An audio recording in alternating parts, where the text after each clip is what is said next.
Annyeonghaseyo, welcome to Afternoona Delight, where Leah, Megan, and Amy, three American romance novelists discussing all things K-romance from a writer's lens. We fangirl over our favorite actors and actresses, talk up our trope addictions, and nerd out on K-drama deep dives. We'll throw in a few K-pop and K-skincare recs for good measure, because why not ride the Hallyu wave all the way to shore? So grab some tteokbokki and listen to your new favorite unnies. Hey, everybody. Hi there. I said you're hi there. Hello. You're both so Midwest today. polite. Like, you say hello. No, you say hello. No, you say hello. We're both like staring at the screen too. I'm like, is she gonna go? She's gonna go. She usually goes second. Is she gonna go? She didn't go. Oh my gosh, we're that routined with each other. So today is a very special day in Afternoona land because today is the birthday of our Macne Megan. Woo! Yay! Happy birthday to you. Happy birthday to you. Happy birthday, dear Megan. We're totally delayed. Happy birthday to you. I think I'm editing this one, thank God, because that will be. I'm gonna put some totally grab something off of YouTube, like a great harmony or something like that. Are you gonna that's us? That's us. No, I loved it. Kidding. No, I like I'm gonna auto-tune the us. off note. Yes, that was lovely. That's it.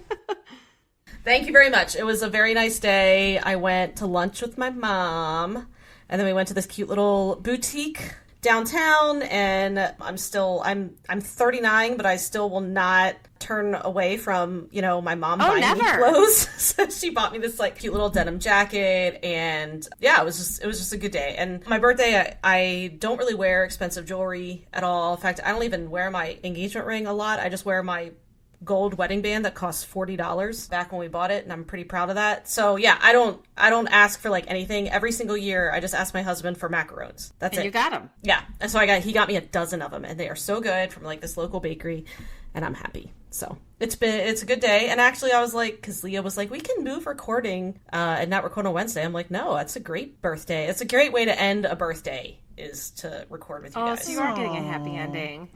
Yeah, I am. We're giving you the happy ending you deserve. Yeah. And I guess my birthday was good luck for Leah today. It was. So as the resident edger of the group, I got to really So today, BTS tickets went on sale for Permission to Dance Las Vegas.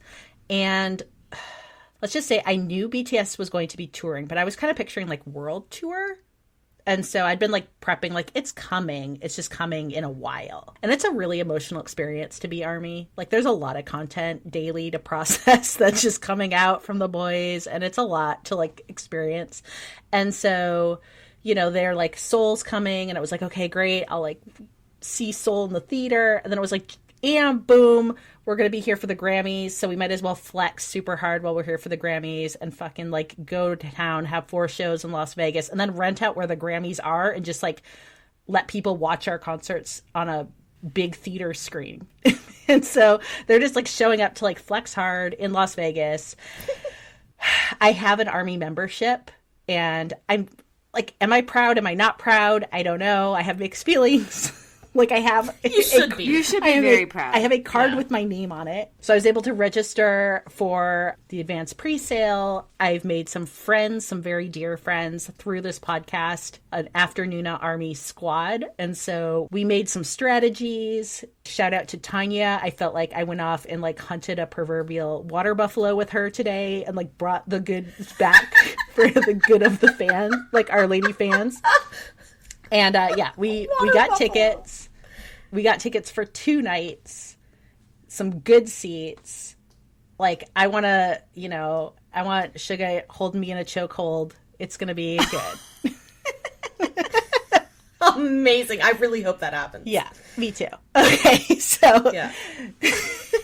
Speaking of what else has us in a chokehold, we are still not done with Reply 1988, which is a wonderful, wonderful beast of a drama that, at 20 episodes long and how like almost 2 hours an episode really is an investment in time. So we did begin our podcast doing Reply a couple of weeks ago, took a break because that was our prerogative to do Love and Leashes, Singles Inferno, and now we're back because one thing that does come up in Reply 1988 is the idea that, there's some very specific things that I think if you grew up in South Korea, or especially grew up during like the 80s in South Korea, you're going to get like inside jokes and references and things that are coming up.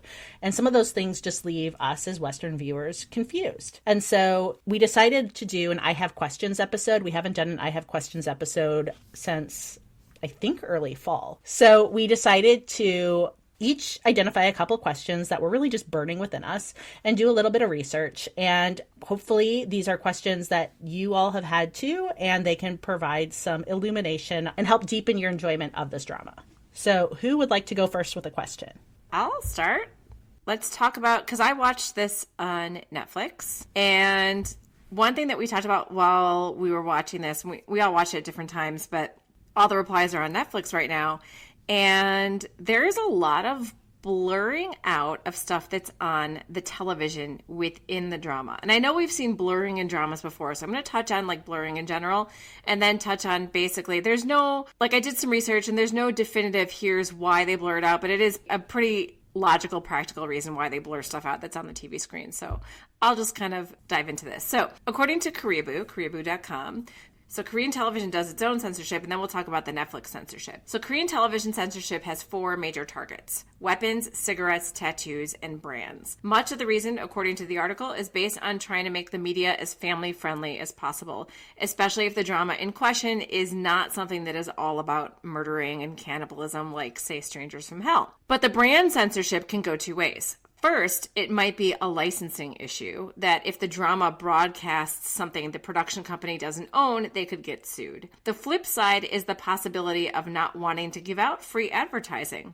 to brands that are not, giving the production company any money. So this last censorship item is what makes the most sense to me in Reply 1988 as far as its Netflix blurring of what's on television. On Netflix, TV images are blurred, and according to some viewers on Reddit, because yes, I had to dive into a Reddit rabbit hole for this, some of the original soundtrack is even changed. If Netflix doesn't want to pay for the media portrayed within the media, basically the television screens, what's on the screens, or the music that's playing, then they can just blur it. If they don't want to license all the music on the OST, then I guess change it. So this is all pretty fascinating to me if it's true that a production outlet, in order to purchase the rights to media in another country, would have to purchase not just the rights to the drama, but the rights to the media within the drama. The same, I'm sure, goes for covers of the romance novels everyone reads in the drama. Someone on Reddit did make a funny comment referring not even to this drama, but to Goblin.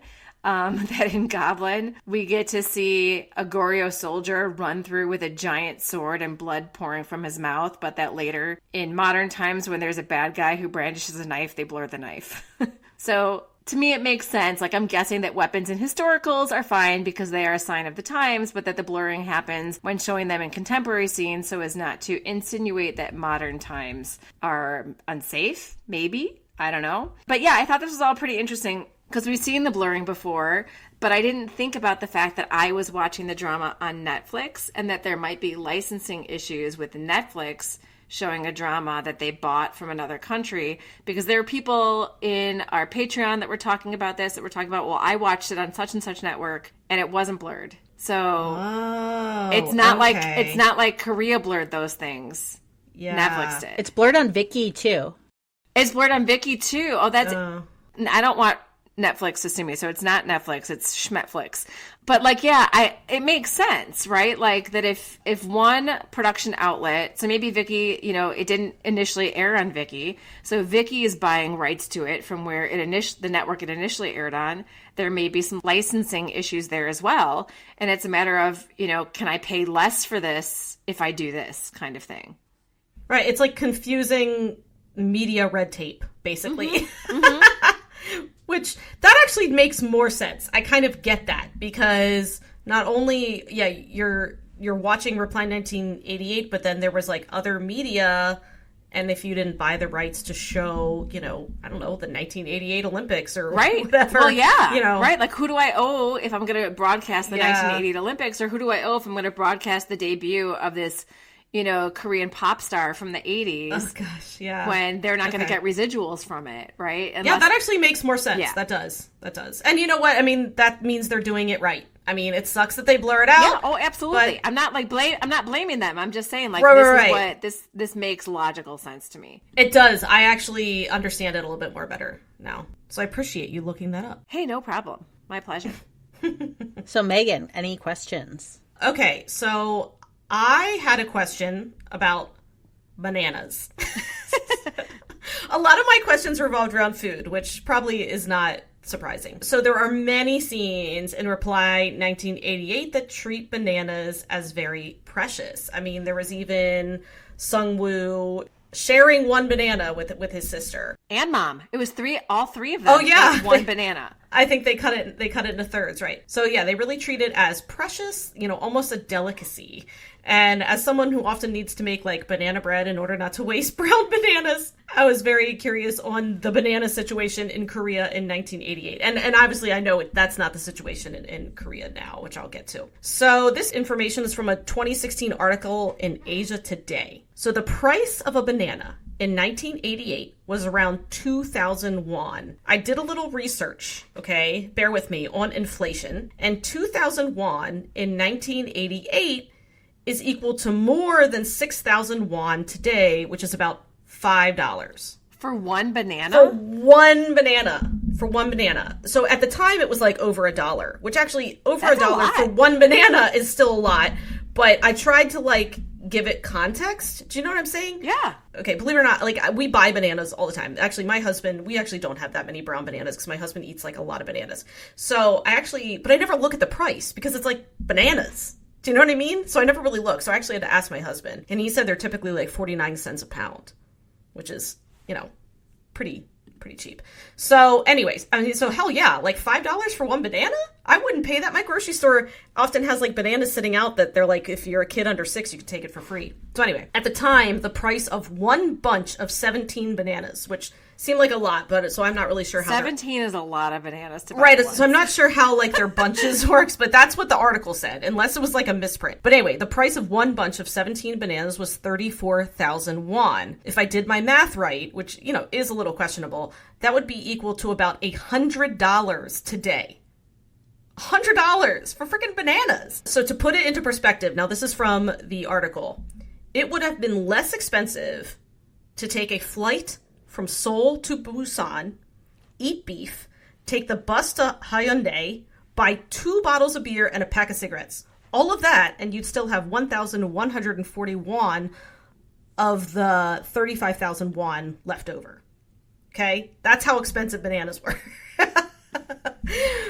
And so this is why. This is actually I actually found this kind of interesting. So why were bananas so expensive back then? Well, because there was a shortage. I mean, supply and demand. In 1988, bananas were imported from the Philippines and Taiwan and were cultivated in like small quantities on Jeju Island.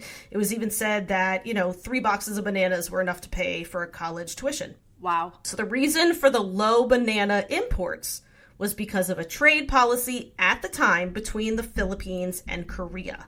They had what was called an initiative trade, which is meant to equalize exports and imports between the two countries. And since the Philippines didn't import a whole lot of Korean products, Korea could not just like bring in as many bananas from the Philippines as they wanted. So they were essentially limited at how many they could bring in. So in 1991, there was a new international trade agreement, which look, no one really wants to hear the nitty gritty about it, I don't think. So I won't get into it, but basically that lifted the banana import restrictions. Tons of bananas were imported and the prices plummeted. And now bananas are, not $100 for a bunch in Korea. So anyway, so it makes sense why they were treated as so precious in 1988 because that is bananas.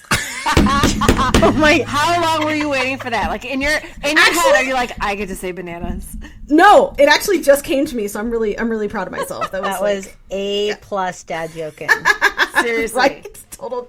Total dad joke. Okay, so a question I had was, I don't know if it was a question, I was just curious. So we see the opening of Reply 1988 is really tied in with the Seoul Olympics, which I mentioned in the last podcast, I have enough memory about. I think it's the first Olympics I have like any memory about is the Seoul Olympics. But we really have a lot of grounding there. And so I had some questions with why the showrunners might have chosen the Seoul Olympics as the catalyst, and maybe even decided in some ways to ground the entire drama in 1988 to be able to kick off with the Seoul Olympics.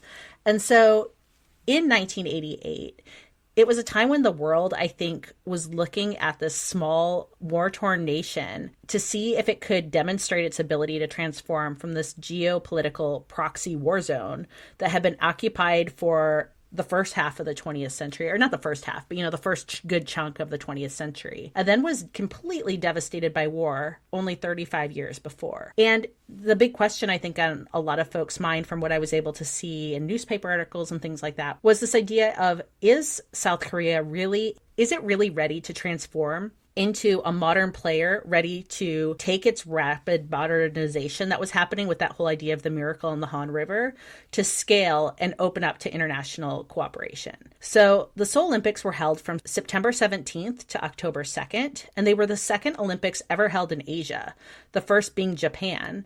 So the first actually in mainland Asia.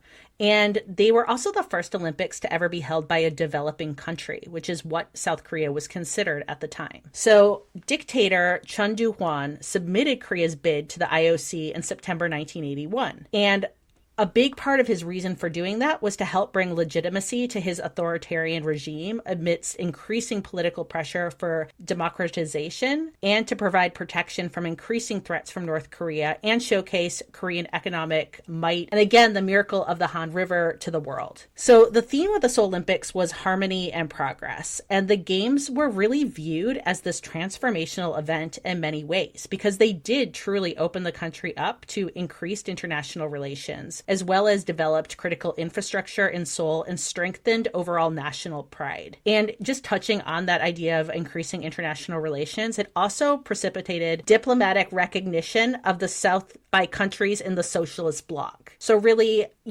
Russia, China, countries like that starting to view South Korea as its own entity. And all of this kind of helps make a lot of sense to me why Reply 1988 chose to kick off with the Seoul Summer Olympics as the primary external national event, because I feel like it signals that the young people of the drama are coming of age in this period of transformation. And we see Duck-sun, the drama lead, gearing up to participate in the introduction parade of the countries and represent the country Madagascar. And Madagascar was probably a pretty intentional choice too, because we see her dreams dashed when Madagascar pulls out of the games because they did not want to participate unless North Korea, one of its allies, could also be co-host of the games. So, we see some geopolitical jockeying taking place.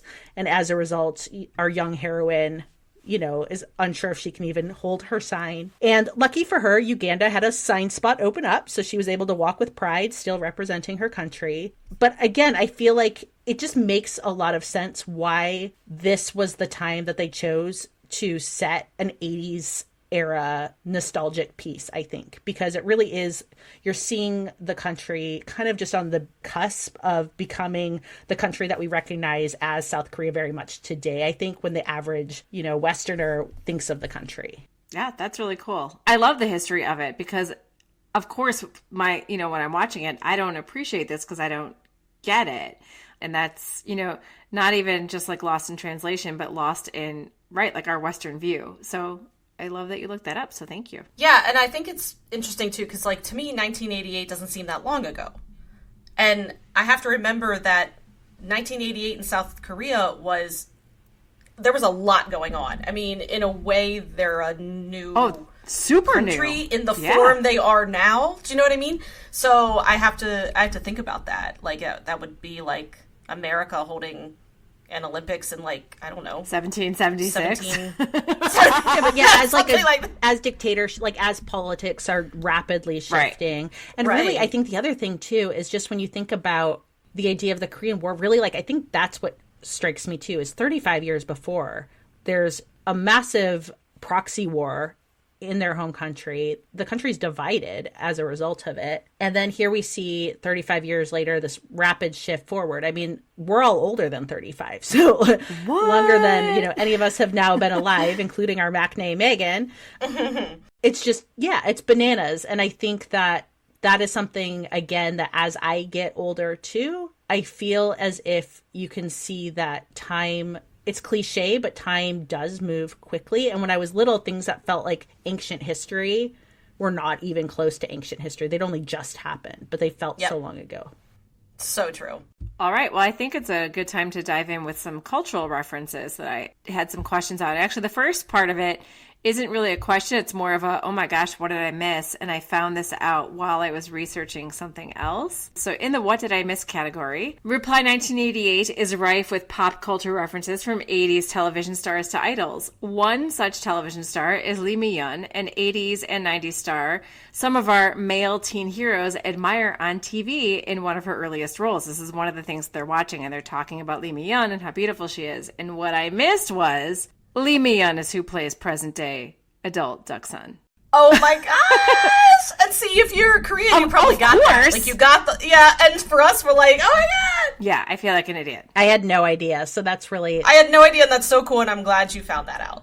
So, yeah. So I was looking at some culture references because I really wanted to know about Korean study cafes or the study rooms that they're at until like 1, 2 in the morning. The never sleep. The never sleep. Yes. And before I even get into the never sleep study rooms, I had to Google, based on my curiosity, how many days a week students go to school in South Korea, because so often our characters were getting on buses at Saturday morning to go to school. And I'm like, do they just do extra Saturday school? But no, sure enough, in the 80s, school in South Korea was Monday through Saturday. Oh my gosh. It's now Monday through Friday, but wow, it makes me want to bite my tongue when I complain about how short my week feels. But now let's get to the late night studying and our heroes and heroine often heading home after midnight. Enter Korean study cafes, a cross between a library study room and a coffee shop. In a study cafe, food is allowed, which many libraries do not, although libraries, I think, in my area are getting a little bit more lax with that. But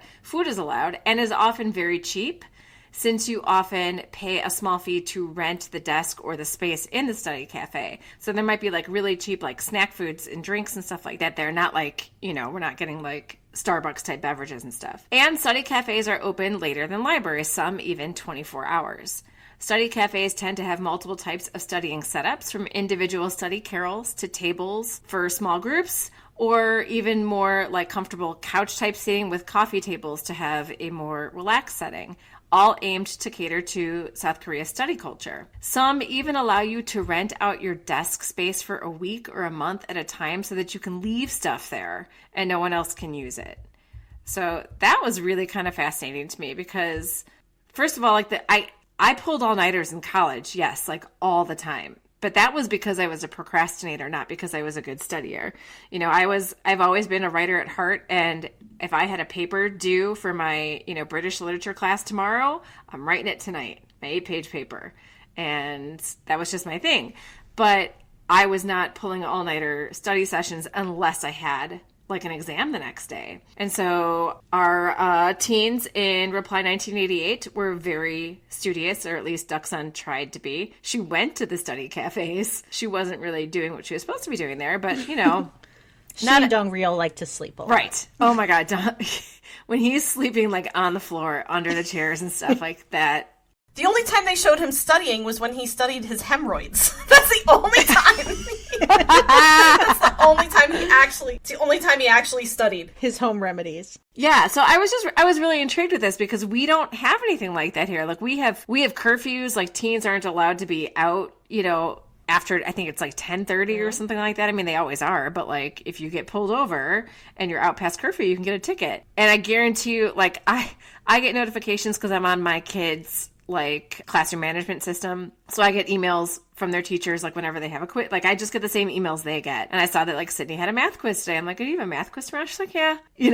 Like last night, like we don't, I shouldn't say we as a whole society, but like we in my family and we as in, my peer group growing up, yes, it was important to us to get into good colleges and stuff like that. But studying was never part of our culture like it is for the characters in Reply 1988. And it really is part of South Korean culture, which is proven so with these study cafes that I think are really convenient if you need to go to a place that is not your home and be able to sort of focus and stuff like that and eat cheap snacks. Because we know Megan needs I do. snacks. I always need my cheesy crackers. Yeah, I found it, I mean, I think what I've always found interesting was they're like, just study.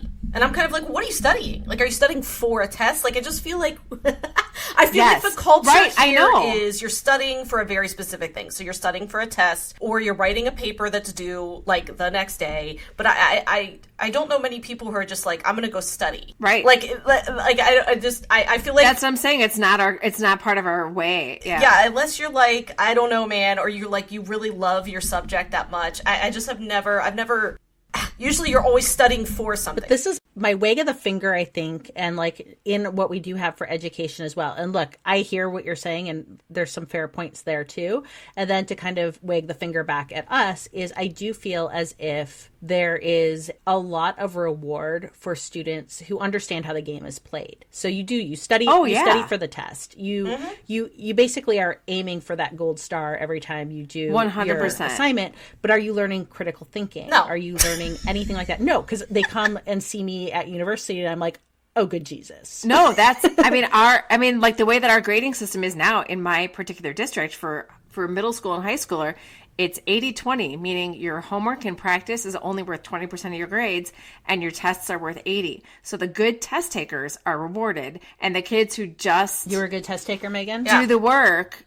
Yeah, and so was I. But the kids who they also, they're not penalized if you don't do your homework. You're like, what? So that shaves like a 0.5% off my grade. Like, it doesn't do anything as long as you get an A on that test. Where you have the kids who struggle at test taking, but are really good at studying, the material for a prolonged period of time, and they don't get the reward for the practice. Oh, 100%. I was a really good test taker. Very good. And, I got great grades, but I'm like, I am not smart. Like, I mean, I'm not like dumb, but I am just like dumb. But like, guys, I am just a good test taker. And I always, like, my brother kind of got like average grades. My brother's smarter than me.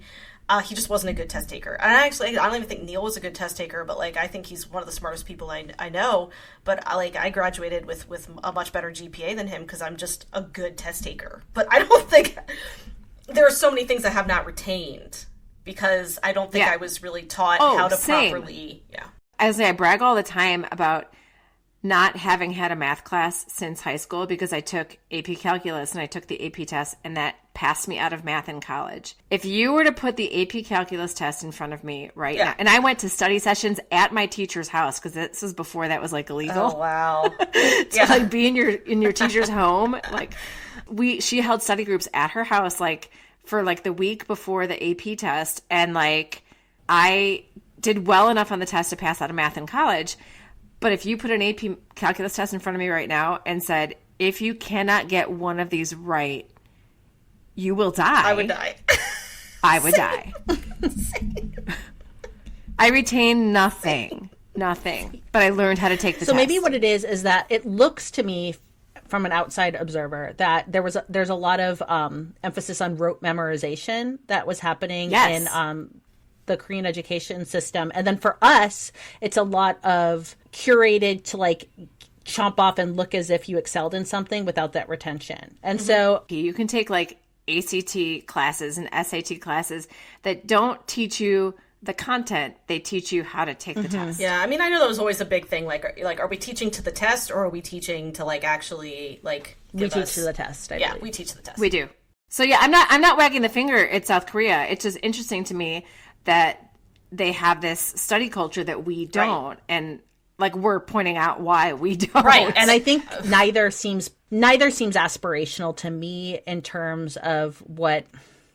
I still really come back to the fact that I do think I'm not like an unschooler, although maybe more, but I like the idea of I really just value so much critical thought and good communication skills and some of these soft skills that I think get left by the wayside that I think are just the actual skills that everyone needs if they're going to probably have the best chance of living their best lives. Yeah, I agree. Wow, we got off on like some philosophical debates. I know. Kind of some fun, listeners though. are going to be at home like, no, no, no, no. Yeah.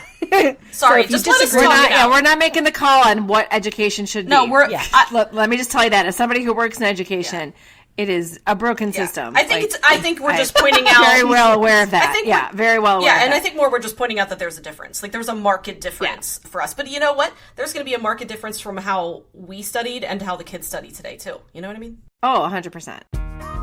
If you enjoy our podcast, you have our patrons to thank, at least in part. Afternoona Delight Patreon allows us to keep creating content for y'all to enjoy. Thank you so much to everyone who is supporting us there. And not to brag, but our Patreon community is pretty awesome. And you can join at a tier that feels good to you. Gain access to fun perks like K-drama posts, monthly Patreon-only bonus podcasts, and even a live K-drama support group on Zoom. Because we know firsthand what it's like to have no one to talk to about those crazy plot twists, amazing characters, and all those feelings. And look, no one should have to walk that walk alone. So learn more by visiting afternoonadelight.com. That's www.afternoonadelight.com. And hey, while you're on the website, you can check out Afternoona Delight podcast merch, find links to book recommendations, bop along to our K-pop recs, glow up your skin with K-merch recs, find all of our social media, and a link to our email so you can send us recommendations or feedback. And hey, while you're at it, why don't you pop over to Spotify or Apple Podcasts and leave us a 5-star review? It really helps with our discoverability. Kamsahamnida. So, okay, I'm back on food, except this time it's water. One thing we noticed, and I'm sure many of you did if you watched Reply 1988, is that the water the characters drank is not clear. So the word for water is pretty distinguishable. And the Romanized version, when I looked it up, was like mole. To me, to my Western ear, when they say it, it kind of sounds more like bull, but I think it's just, I don't say that consonant correctly. So, but my point is, it's very recognizable to me when they say, you know, would you like water? And they use the term for water, and then they pour the water, and it's got, you know, like a brown tint to it. So, yeah, so we kind of wanted to know, you know, what the situation was. So I did some research, and I also watched a few YouTube videos as well from, like, obviously, you know, Koreans who know what they're talking about. So basically, especially in 1988 and still now to a degree, tap water was not commonly consumed in Korea. Part of that is they didn't necessarily like trust it at the time. So residents would boil the water and then make a tea with it, often like a barley tea. But they referred to it as water. That's how they called it. It's translated as water. And, you know, like I said, I watched a few YouTube videos, and they said, like, even now, if you order water in a restaurant, that's what they're going to bring you. They're going to bring you a jug of this, like, essentially like barley tea. So I thought that was interesting. And I kind of want to try it now. I mean, that was like one of the things that when I first started watching it, and I went to Slack, and I'm like, is the subtitle not translating right, or is water brown? Right, and that's for me too. I'm like, what is it? Is it a translation thing? But I'm like, no, I can hear them saying the word, you know, for water. Like I recognize the word. That's what they're calling it, and that's yes, they will call it water. The translation is correct. It's just, You know what's funny? I've watched Reply twice, the entire drama, and I have never noticed the water one time. Really? No. I mean, that's okay. It was like immediate for me. I'm like, every time they say water, they pour something brown. Yeah, I'm like, I just wanted to know what it was. Like, again, I thought it was a translation thing. So I just thought that Netflix was just translating it to water because, I don't know, maybe there wasn't a direct translation for whatever brown tinted drink they're drinking. But no, it's like a tea. And Leah's like, she's like, I drink brown water. It's like, I honestly, look, it's sometimes I worry that I'm just not the most observant person, you and are. this is par for the course. All right, well, I'll tell you something I did notice. I did notice that we see a lot of student protesting happening in Reply 1988, to the point that we see the father, Dong-il, lock Bo-ra up in her bedroom and refuse her food and water until she promises to give up on that student protest life, which she's a stubborn lady, and I give her all the props, and she was willing to raisin herself in that bedroom because she wasn't going to give it up. And something that I saw online that raised some good parallels was when the dad chose to do this. This is a side note before I get into the protests. it actually kind of is akin to the agents who were at the same time locking up student protesters in order to prevent that spread of democracy.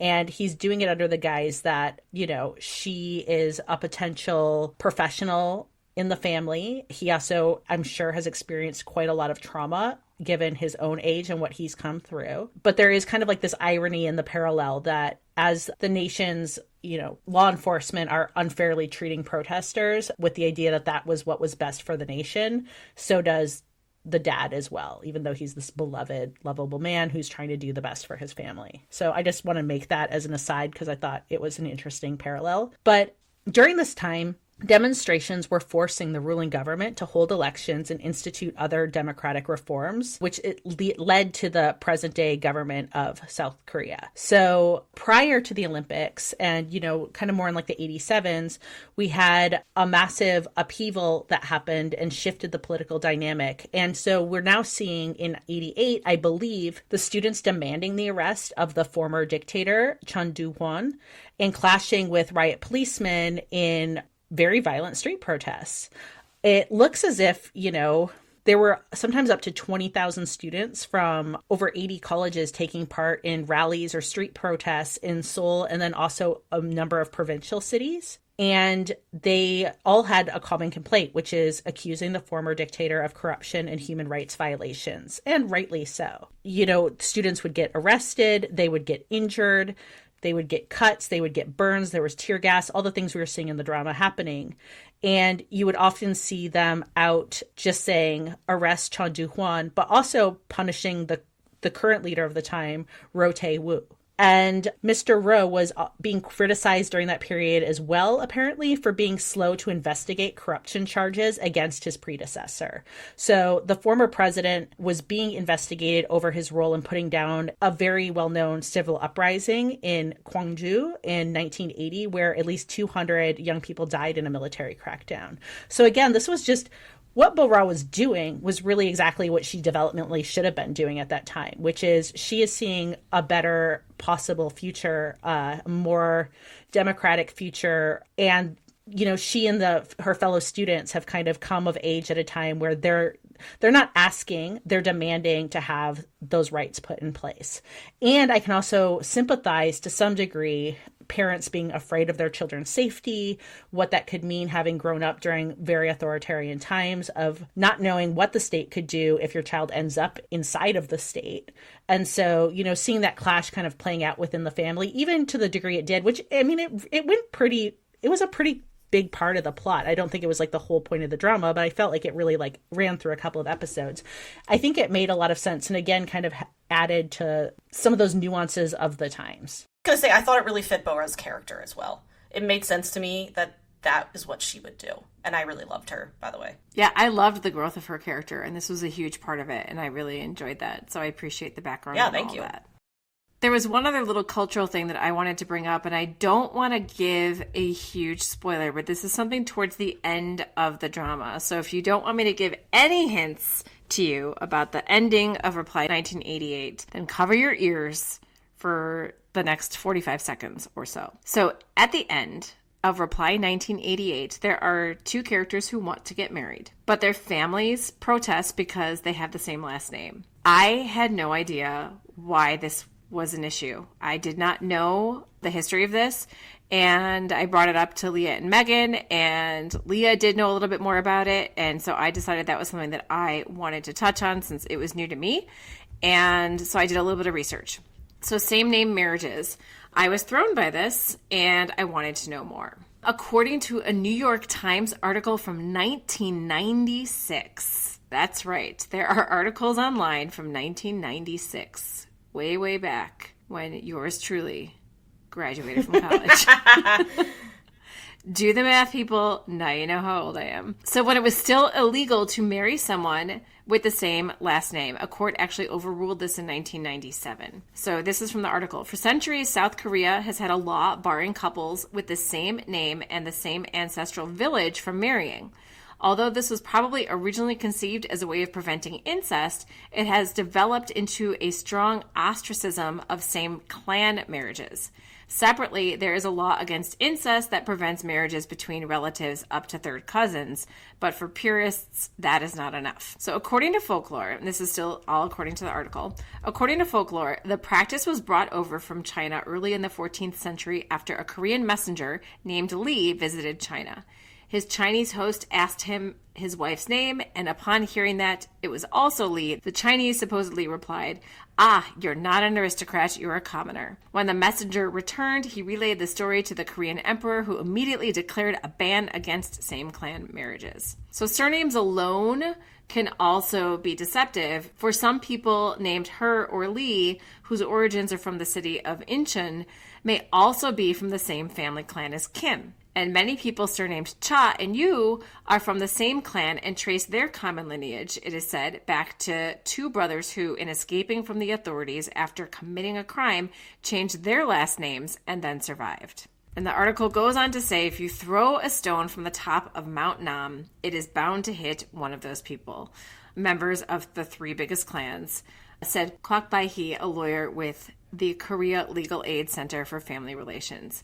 So this was all really enlightening to me. According to another article in International Business Times, on the whole, according to various accounts, there are no more than about 250 surnames currently in use in Korea. In contrast, in Japan and the Netherlands, there are more than 100,000 active surnames in each society. So Korea's paucity of surnames and the heavy concentration of a handful of those surnames are linked to the peninsula's long feudal history and its complex relationships with aggressive neighbors, China and Japan. I mean, this was fascinating to me because it started out as an incest thing because there were so few names and so few clans, but then it also turned into this sort of aristocracy type thing as well because your name denoted what clan you were from, which meant everybody knew your status as well. Where, I mean, like, that just boggles my mind. Like, when I think of the sort of 400 students in my school, and the only people that have the same last names are brothers and sisters, other than, like, you know what I mean? Like, there's no like, oh my gosh, you're Pine too? Like, isn't that funny? Haha. Like, you don't find that. So that was really, so I was like, why can't they get married if they have the same last name? Like, I didn't get it. And now I do. And that was really fascinating to me. Maybe I shouldn't admit this, but... but I married my cousin. No, on Will's your cousin. On my dad's side, there was a time where my family tree did not fork. Okay, I do need to know more. Yeah, so, like, distant cousins... About this oak trunk? Distant cousins with the same last name married each other. I mean, I'm gonna assume they weren't blood related. We're not really sure.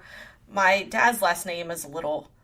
I don't know. It's a little sketchy around here. But yeah, that happened. And it's not, a point of pride. Maybe that's why you haven't hit that 5 foot barrier. Maybe that's what's wrong with me. Because I have incest blood in my... You have incest blood in you. I mean, I think we can agree that humanity as a whole, barring, certain maybe Egyptian royalty, there have been times where brother and sister marriages were common to keep that blood together. Right. But overall, I'd say an incest taboo is a relatively common goal in society. But yeah, I do think when you're dealing with 200 surnames, and I didn't realize that. I didn't realize that. Like, wow. And the other thing is that towards the end of the drama, I think it ends around 93, 94.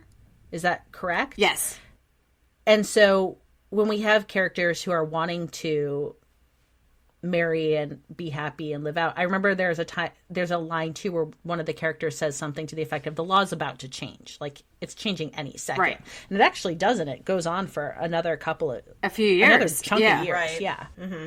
So yeah, I mean, I didn't know about the small pool of names, and it all makes sense. The isolation of the peninsula, and where we've got in the West, we've got people flooding in here from all over the place. I was going to say, we're a melting pot. And the thing that's interesting, too, is that, last names changed as well at Ellis Island. So absolutely. So it could have been, there could be relatives, but the names were just changed differently. Right. There's a record of, like, Neil's great-great-grandparents or whatever, when they arrived in Ellis Island and they have, like, the name change. That's where you can see how they changed the spelling of the last name. They added a K to then, Erickson. just get on and fuck your cousin. Be like, hey, my That's name apparently changed. what my family I'm did. Erickson with a K. I'm Erickson without a K. All right, let's do it. Let's do it. Well, Let's I don't do wanna it. smear- Grandma, we're gonna go up to the attic. I do not want to smear the Erickson name. Okay, they didn't do the incest. Smear is for your bagel. Smear Right? is what you're going for There's here. the incest blood. I just can't. I can't grow and I can't talk. Dog. Thanks, incest. Yeah. Thanks, incest. Thanks a I just lot, wanna get- past ancestors. Hashtag thanks incest. I want to get Megan a shirt now that just says thanks, incest. Every time I make a mistake, that's what it's gonna just Thanks, Thanks, incest. incest. All right. Well, that's quite a note to wrap up our fun facts with. Megan's incest blood. Yeah. We really hope that you enjoyed our I Have Questions about Reply 1988. Obviously, there's many questions that many of you would have. And so, we welcome you to find some answers and let us know.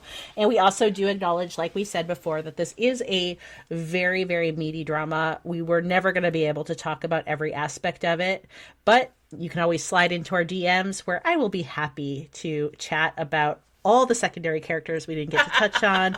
Various plot points. I really just love this drama. And I do really, really, really, really encourage someone who's sitting at home who would love to take up a hobby doing podcasting to do a whole podcast just on this drama. Unpacking Reply 1988. We will subscribe. We will talk about you. Yeah. I just want to also say that all of our questions that we have and all of the research that we did, this comes from a place of appreciation, and we hope that it sounds like it comes from a place of appreciation and that we're not pointing the finger or passing judgment. This is just stuff that we were curious about, that we want to know, and now we're happy that we do because it helps us appreciate the drama even more. Yeah. I Something agree. else I appreciate is that Pak Bo-gum has completed his military service and is back out in civilian land, so we can be just very happy to see more. And I'm wondering, I don't really know what the military glow-up's going to do. I can't wait. He already brightens the world with his smile, so right? it can only go up from there. But the military, there is something I know. true about that military glow-up. Mm-hmm. And I know you know. It hit Park Hyun-sik like a truck. Oh, it did. It really did. I mean, he went from boy to man overnight. Kang Ha-neul, hello, yes. He was cute and airs, showed up to Camellia, a whole man with the drone. Big drone energy. Oh, big drone energy. Yeah. So, okay. Well, what are we all watching? I'm going to just share what I've been watching because I feel as if I have a slight shame that I am still watching Our Beloved Summer. So am I, though. So am I. I have never watched a drama this slow in all of my life, and I'm loving it. So it's this thing where I gotta watch more drama. And I just have been not. And so it's time to crank it out. I've got 1.5 episodes left. Choi Woo-shik is my boy. I love him so much. He is lovely. I will say, for me, it's not that I'm watching it slowly. I got off the wagon because I went out of town and then came back and I'm playing catch up. And so I'm just getting back into it. But I will say that I have added to my drama watching. I am reading Pachinko. Yay! So I am gearing up. I am reading it. Well, I'm listening to it. I've got the audio of it and I love it. So What chapter are you on, or where are you? Pachinko dropping. Oh, Like good. 7. I posted in the Patreon. I answered a question in the Patreon. So in our Patreon, we are Yeah. doing a Pachinko book club, just amping up for March 25th when Pachinko is dropping on Apple TV. Very excited about this. Yeah, I'm already far enough that I'm very conflicted about my bae in his white suit. Oh man, Very much Even conflicted. is Yeah. I'm not starting yet, but the book is staring. I can see it. It's staring at me on my bookshelf, All right. and I will start it soon. It's good, and the narration is the narration. So Megan, it is time now for you to dust us all with your outstanding K-drama achievements. Yeah, I can't even believe it. So I watched Mr. Sunshine, and look, if you follow our Instagram, which if you don't, fix it. What are you even doing with your what are you doing? Because our Instagram is lit. It's bananas. It's bananas. It broke me emotionally.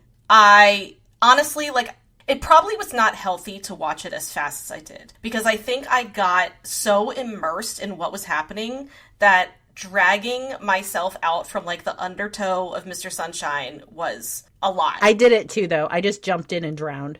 Yeah, and I did. I just drowned in it, and it was oh my God, I have been so like emotionally affected by this. So I was a history minor in college. I've always loved history, and so watching Mr. Sunshine, which has direct correlation to real events, and so I would often like pause it, and then I'd like Google like crazy about the history, of Korea that I had not been up to date on, or I did not have all the knowledge on, and it was just a lot. Like I'm so glad I watched it, but I will tell you, there were a couple moments there where I would message Leah and I'm like, I'm suffering. Like, this is just, I realize the characters are suffering and the real people suffered way more than me, but it's about me right now. I'm suffering. But it was a really tricky time because I was in Yosemite and my internet was intermittent at best, and so I would just get these like, Megan, like, are you even there? Do you even care? I'm like freaking out, but it's okay. I'm so glad I watched it. It meant a lot. And to those of you on Instagram, you know who you are, that were there for me. You know who you are. Yeah, because I kind of needed to process a couple things, and a bunch of you reached out, and during those times you only saw one pair of footprints. It was them carrying you. Yeah. Stop it. Stop it. So yeah, it was just, I just want to say, thank you for supporting me. But anyway, so that, after that was over, I did not know what I was going to do. So I needed to go like 180, and I started Business Proposal on Netflix. I heard some buzz about it on Twitter, and it just sounded up my alley. Like, it said that it was funny, almost silly, and I watched the first episode and I was like, oh God, this is great. Like, this actually helps me so much. This is so different from Mr. Sunshine. I just want to say that the hero is very much Park Seo-joon from What's Wrong with Secretary Kim. Like, it's very close to the same character. He's like, I'm perfect.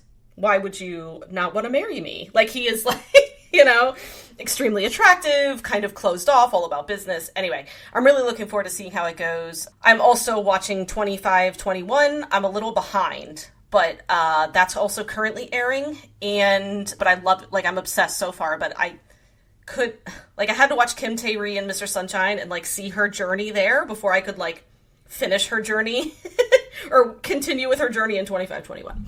Because they're obviously completely different characters. And then I'm also going to start Military Prosecutor Doberman with my bae, An Bo-hyun. Thanks again to everyone who sent An Bo-hyun eye candy today for my birthday. Flesh. That was lovely. Thank you, on Instagram. So, yeah. That's a much better note to end on than incest, so. Except we'll end on An Bo-hyun. Well, no, we're going to end on An Bo-hyun, who does not have incest blood. There's no way. Thanks, incest. Thanks, incest. And thank you all for listening. Annyeong. Kamsahamnida. Thank you for listening to Afternoona Delight. Where can you find us outside the pod? Head on over to afternoonadelight.com. That's AFTERNOONADELIGHT.com. You'll find links to all our social media, our book recs, K-pop and K-skincare recs, and if you want even more Afternoona Delight, because really who doesn't, you can join our Patreon, where you can choose the patron level that's right for you. Join in daily K-drama conversations, listen to bonus podcast episodes just for patrons, and participate in our monthly live K-drama support group via Zoom. We can't wait for you to be a part of the community. Until next time, annyeong!